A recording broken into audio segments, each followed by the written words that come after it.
Hey guys, it's been a while since my last market breakdown. One's really overdue, so what I'll do is I'll get straight into it. I won't hang around. But before I mention the technicals, I just need to mention something that's happened over the past couple of days with regards to fundamentals. Now, our friend Trump, who is a master market manipulator, has made some remarks about raising tariffs to China over trade by 5%. So that's going to affect currencies and market open. Expect to see some gaps on yen pairs, Aussie pairs, and possibly dollar pairs, which I'll cover during the breakdowns themselves. Getting straight to GBPJPY, I was on the daily, but you can see it on the 4 hours as well if I zoom out. We've been extremely bearish on this pair, going back as far as March to May time.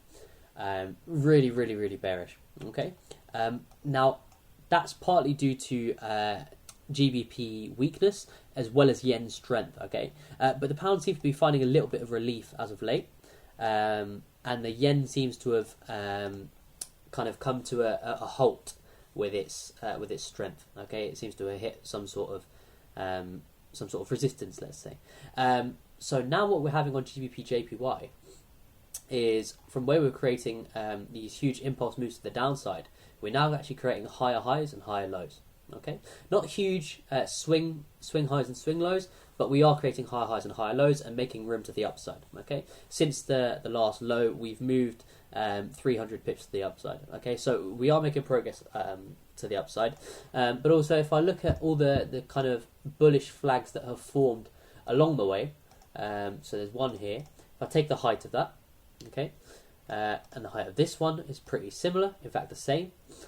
The height of this flag is exactly the same, and that goes for all the flags. Okay, all the little bullish moves have the same height. Okay, roughly the same height. This bullish move, however, is nearly 3 times the height of the previous bullish move. So I don't believe this is like a flag or a small retracement. This could be a full-blown reversal for GBPJPY. Okay, and to back that up, we had this. Well, some would class it as a pennant, but if you look carefully, left shoulder, a head, and a right shoulder, okay, with this trend line being the neckline, okay, because a lot of people are looking for head and shoulders this way with a horizontal neckline.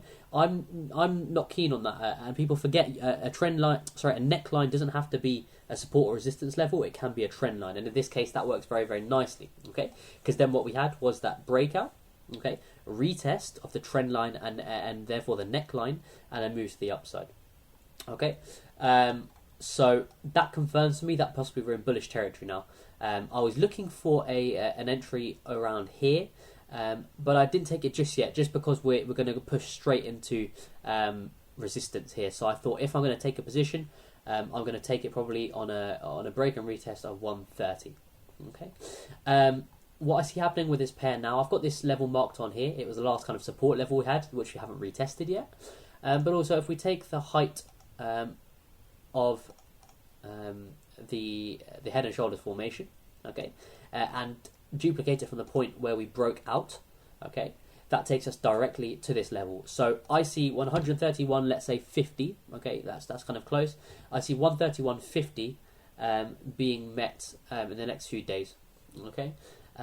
Obviously that is disregarding any yen gaps, okay. Should we get a yen gap to the downside, I still believe we'll break back above this minor level and retest and carry on to the upside, okay.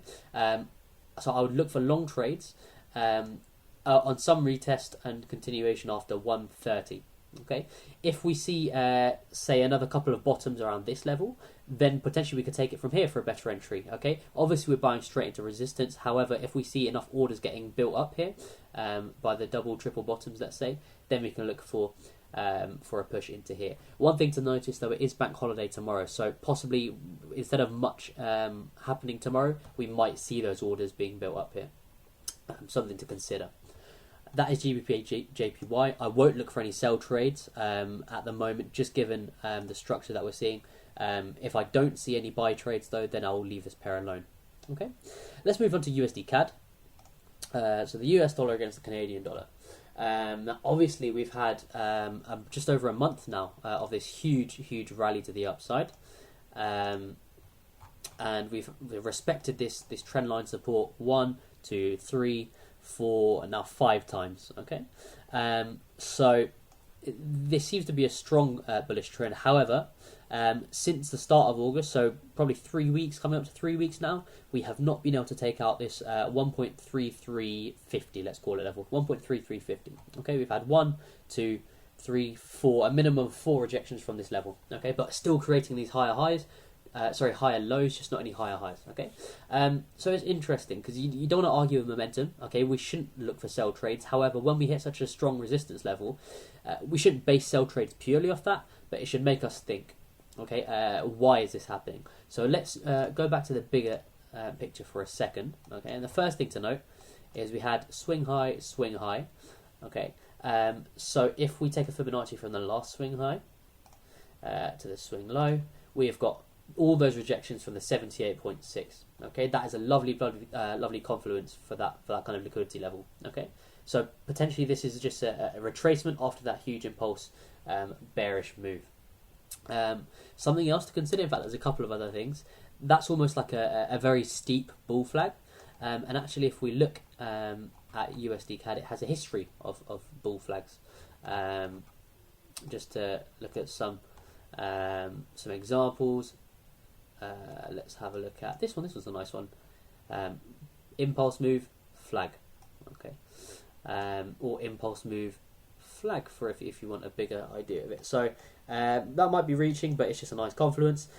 So potentially bearish move, flag for that. That is now our 1, 2, 3 drives into the high. Okay, a couple of nice confluences. Also, if we look at this kind of medium term trend line, not the outer one, we have 1, 2.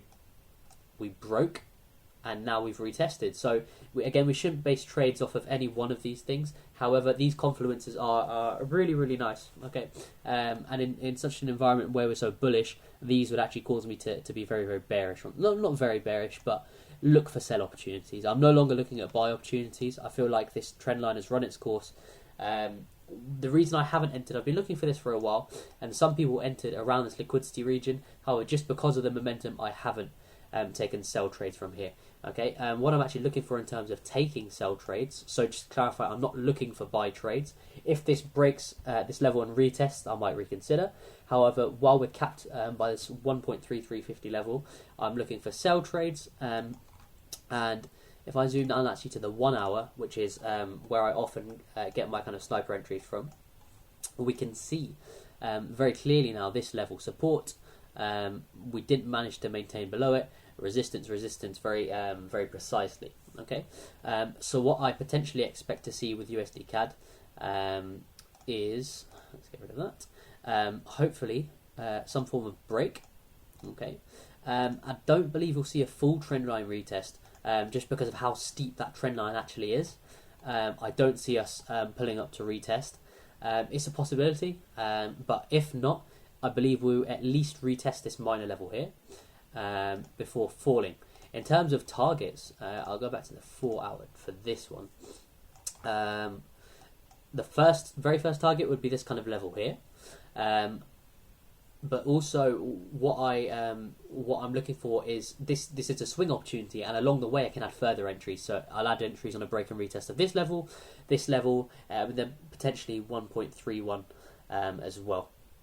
Okay, targets I would look for this kind of level here, where we had our last long-term low.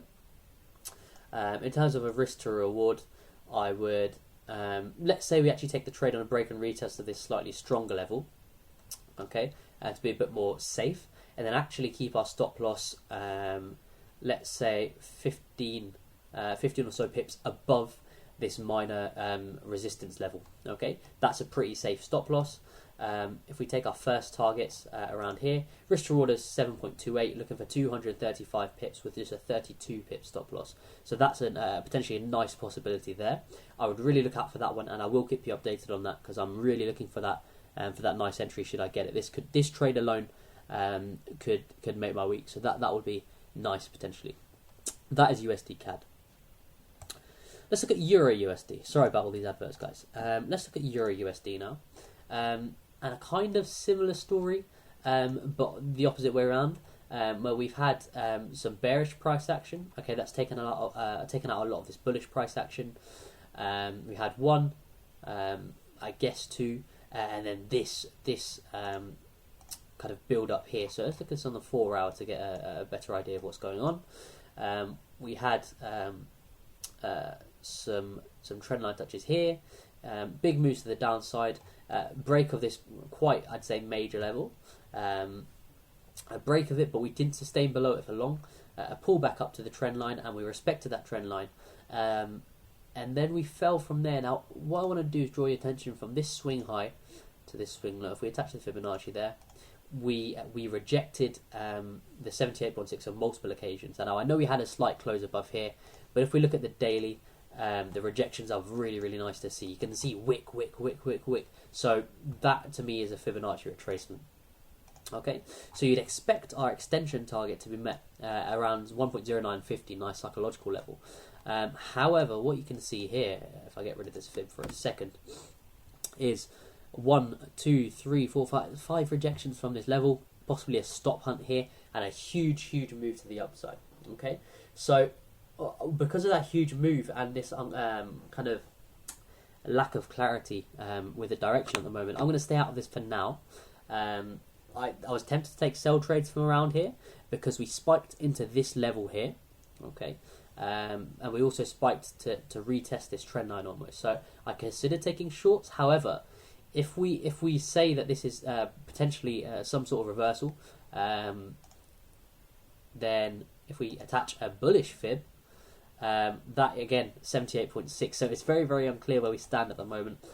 So what I'll wait for probably is either some sort of reaction to this trend line, either a break or bounce, and I can think about taking trades from there. But while there are other nice trades in the market, I'm not going to force this one. I'm going to wait on it. Okay, that is EURUSD. I'll keep you updated on that because this, like I said, my breakdown was a bit unclear, but that's just the way this pair is at the moment. Okay, EURJPY, everybody's favourite. I'll get rid of this for a second. Okay. It's very similar to GBPJPY, huge bearish moves over the past few months. But let's look at this level here. Wow, so around the 117.50 level, rejection. I'd say we've probably had about 8 to 10 rejections from this level now. Except we had so many people buying at this level. Then we had that break below and close below, which has been very interesting. So bullish or bearish. Could this be a stop hunt is my thought on this, especially with GJ potentially reversing now. I really truly believe this could be a stop hunt to take out all of these people who stopped probably at break even, or let's say this is 50, so 15 pips below it, take another stop loss, 20 pips below it, take another stop loss, even 25 pips. So I would wait on this for some clear candle close that shows some either strong direction to the downside, then we can wait potentially for a retest, a continuation to the downside, or what I probably favour, to be honest, is a break back above, and then a break and retest of this trend line to take it to the upside. Okay, I favour some move to the upside. However, I'm open to both possibilities. The reason, let me draw your attention back to EURUSD for a second. In this liquidity region on EURUSD, do you remember we had that spike below? We had a candle close below, and then we shot back up. Again, this is a euro pair. Potentially, we've had that break below, a stop hunt, and we could rocket back to the upside. Now, it's a real possibility, and that's why I'd probably look for long trades. Okay, if we continue down to the downside, great. I won't jump on the trade. However, if we can get a break back above, break and retest of this trend line, this is really nice because we've potentially got a lot of scope to the upside then.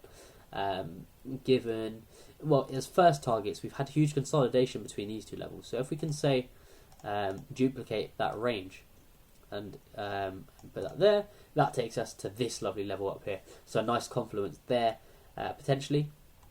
So that would give us, let's say we take a long position on a break and retest of the trend line, and also the 118 level stops just below that low. Targets up here, 1 to 2, not the greatest risk to reward. Obviously, depending on price action at the time, we could adjust that. So we could have stops probably. I usually like to work with a kind of 20 to 25 pip stop loss maximum. However, I appreciate not everyone does. and likes to let the trade breathe. So a 1 to 2 minimum risk to reward, which again is not bad, but like you guys know, it's not my kind of usual risk to reward. So there's an option, and we'll wait and see what happens. Again, I'll keep you updated on in the Telegram and on my Instagram. Let's move on to GBPUSD. And again, like I said, the pound pairs have seen a bit of relief. So if we look at history here, we've had huge bearish moves. Okay, then we had this trend line and this trend line come into play, and we had a break and a retest. Okay, in confluence with a key level to Fibonacci levels. And then we had that huge move to the upside. Now, I was looking for long trades on this, but I was actually looking for a retest of this kind of resistance level. We didn't get that. We fell just short of it, and we rocketed up without it. So what I'm looking for now is potentially actually that pullback now to this level, or to see some formation happening in the next couple of days. Okay, I'm not going to chase anything yet, but I am looking for long opportunities on this. Okay. So let's potentially, if there's some sort of, it won't even be a trend line, it was such a steep move. So let's have a look at what else we could. I'm sorry about that. Let's have a look. I mean, this seems like quite a strong level around here. So maybe a retest of this kind of wick level here. In fact, let's draw this on for a second. There seems to be some liquidity there. Wicks. So a break above and retest of this previous high. Potentially we could look at longs, but I think for me the perfect entries for me are going to be later in the week on GBPUSD. So yeah, I hope that's helpful in some way. A couple of these pound pairs are not ideal at the moment, but what I'll do, some of the exotic pairs I'll get into right now actually might be a little bit nicer, so I'd hang around for those. This is not so much of an exotic. This is Aussie dollar. However, I will cover it quickly. A huge bearish few weeks, and then kind of lost steam a little bit, I guess. Now we started creating higher highs, higher lows. However, we were capped by this trend line, and we had this little liquidity level that we had a fake out to, and then a move to the downside. So I actually favour some bearish continuation on Aussie dollar at the moment. Just based on recent formations. However, let's zoom out to the daily. When we had that huge market crash around January, that is obviously going to be a huge level, and again we rejected that level, and we've been rejecting that level. So actually we've been consolidating in between the key level of 0.68 and that huge level where we had the spike to in January. Okay, so until we get a breakout of either 0.68 or this 0.6750 level, I won't be trading. I won't advise you to. However, once we do get that clear breakout, then it could be a lovely trade. Okay, so let's, for first targets, just duplicate this range. Okay, if we take it to the downside, that is a nice confluence with this spike here. Okay, so that's a nice option. However, should we break to the upside and retest, then we duplicate this, and again it takes us very close to this this clear level here. So either way, on Aussie dollar, we've got nice trades. We just need to be patient and wait for that breakout of either of these kind of support and resistance levels. Okay, so I hope that's clear. Want to just wait out for. Do not jump into trade until we've had that breakout and retest. Okay, wherever we do get that breakout and retest from, though, we can get a very nice trade indeed. Okay, let's look at Euro Aussie dollar now. Okay, and Euro Aussie dollar is very interesting. I was looking for trades on it last week, and I'll explain why I didn't get into the trade. Okay, 1, 2, 3 drives into this trend line to fulfill orders, and after that third drive, look how huge that bullish impulse move was. We had a bit of relief from that move, a bit of a retracement, and what we did, I expected us, to be honest, to bounce from this key level. So what I was looking for originally was a break of this counter trend line. And a retest, but in line with this 1.64 key level that you can see was respected multiple times. Then we broke below it and we consolidated between these levels. Okay, and we had 1, 2, and it looked like we were coming in to form a triple bottom. Okay, now it's very important to look left. Let me show you the last time we had a drive into the low.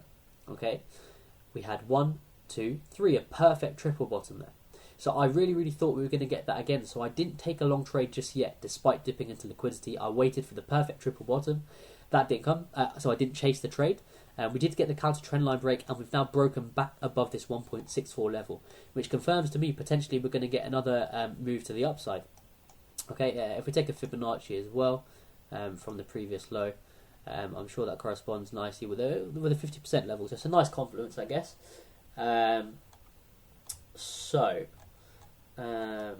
Let's look at potential targets then. Well, actually, first potential entries. I'm looking for a retest of this 1.64 level, to be honest. I won't trade until we get that retest or a break of this key level. Okay. Obviously, the nicer risk to reward will be from 1.64. However, should we get a break and retest, then that's nice. That confirms a bullish sentiment for me. Okay, in terms of targets, like I said, first target 1.6750 for me, absolutely. So let's say we do get that retest that I'm ultimately looking for. First target up here, 350 pips. Stops probably just below this level. Okay, risk to reward of roughly 1 to 3.5. If you're more conservative, more risky, which I probably am, I would keep my stops just below this level, because I don't think we're getting another drive into this liquidity now. So stops for me would be around 52 pips, 1 to 6.6. However, if you are a bit of a safer trader, absolutely keep your stop here. And it's still a 1 to 3.5 risk to reward, so nothing wrong with that at all. These are your options for Euro Aussie dollar. GBP Aussie dollar. Okay, this is one of the nice pairs. This is where I think we'll all be able to appreciate some nice price action. Okay, so GBP AUD, we've had these nice bearish moves. Okay, and actually let me show you the 4 hour first, because it's not very obvious, and I want you to see why I've come and seen this. Okay, so on GBP AUD, it looks like we've had a high, a low, and then come back up to test this level, and a huge move to the upside, which on the 4 hour just confuses things. Okay, it really does confuse things. If we take it back to the daily though, what we actually have had is left shoulder, head, and right shoulder. Okay, potentially. Or in fact a big left shoulder, this head here, and a right shoulder, because then these shoulders are roughly level. Okay, we broke back above the neckline, and actually, to be honest with you, I was really gutted I missed this trade last week. I was looking for a break and retest to take it long. Okay, what we actually got was a huge move, didn't even get a retest, and I missed out on a couple of 100 pips. Again, I didn't chase the trade though, because the risk to reward would have been horrible. So what I'm looking for now is potentially to get that retest coming into this week. So I am looking for a push back to 1.8, and then a push to the upside. Okay. Now the reason this head and shoulders potentially formation would be so nice, and the reason I'm looking to use it to my advantage, is if we take the range of it and duplicate it, 1.8450 on the dot, which is proven to be a strong key level. Okay, the 1.8450 level, and also it lines up nicely with this previous high here, and the first trend line touch. So what I'm looking for is ultimately that as my target. Ideal entry would be a retest of 1.8 to take it up 450 pips, with probably only a 50 to 60 pip stop loss. However, if we get a clean break above this blue region and then a retest from there, and also a retest of this trend line, then potentially we can take long trades from here if we reject this nicely. Because actually, if you see, when we had this kind of double bottom here, this was the neckline, and this is a very strong level as well. So now that we're trading above it, if we show clear rejection from above it, then that's another opportunity potentially to go long. Not as nice a risk to reward, however, can't complain, I guess. There we are, conservative risk to reward of 1 to 3, and a slightly riskier one of 1 to 4.5. So there's options there. It's up to you which one you choose to take. Sorry about these adverts. Okay. NZDUSD. This one won't be too long because, to be honest, it's very similar to Aussie dollar as it usually is. Been very bearish. Again, we've been to the region when we had that market crash to back in January. No, sorry, I'm chatting rubbish. That's on Aussie dollar. We didn't actually have that on NZDUSD. what we did have, alright, so I'm thinking of the wrong crash. We had this huge spike here to this liquidity level, okay? And then we broke below it, broke back above. So NZDUSD has been confusing. But what I'm looking for is, again, a break in either direction. A break below the previous low, or a break and retest of 0.64, okay? Either way, we can take a trade from there. So look for a break and retest of 0.64 or 0.6350, I'd say, actually, below that previous low, psychological level, okay? If it breaks and retests, we can take it long and potentially have that reversal. Or if it breaks and retests the low, then we can look for continuation and take it short. Again, I'll keep you updated on that. Let's look at EURGBP to finish off, actually. EURGBP. Okay, right. Let's look on the daily for this. EURGBP has been very, very bullish. Okay, huge impulse move, small retracement, huge impulse move. But what we've had in recent times is probably the perfect head and shoulders formation. Left shoulder, head, right shoulder off the same resistance level, and a break below that, below the neckline, and what is potentially a retest. Now, I was looking for entries on the retest, however, I didn't take them. I'll show you why. If we go back to that bullish trend line, 1, 2, and 3. So now it's a case of which trend line do we break? This this bullish trend line, this bearish trend line. Okay, this is such a strong bullish trend line that I'm open to the possibility that this head and shoulders formation gets invalidated. We break back above 0.91 and then take it long. However, shorts would be favoured with that GBP strength I've been talking about. I do favour GBP strength. So if now we can get one more push onto 0.91 on the dot, I'll potentially take it short, confluencing with a nice trend line touch again. Or alternatively, again, for a safer trade, a break of this trend line, possibly a push into this region, a retest then, confluencing with this trend line touch, and then take it short to 0.89. Okay, just to give you an idea of where I got that target from, if we take this and duplicate it, it takes us very, very roughly to 0.89. Okay, so nice confluence there, key level where we've had a previous lower trend line touch. So lots going on here potentially. Okay, so I would wait for a trend line touch on here, whether that is after a break and retest of this trend line. If you want to play it safe, that's great. Okay, guys, hope that helped. I think that was about 10 pairs there. I'll get this video out. Just be aware, like I said, of gaps on Aussie, yen, and potentially US dollar pairs, given the Trump's tariff raise on China. Okay, trade safe. Obviously, UK bank holiday tomorrow, so be very, very careful when taking trades. Don't jump into them. But some of these trades we're going to have to wait for, as I said anyway, some clear directional bias. Safe trading.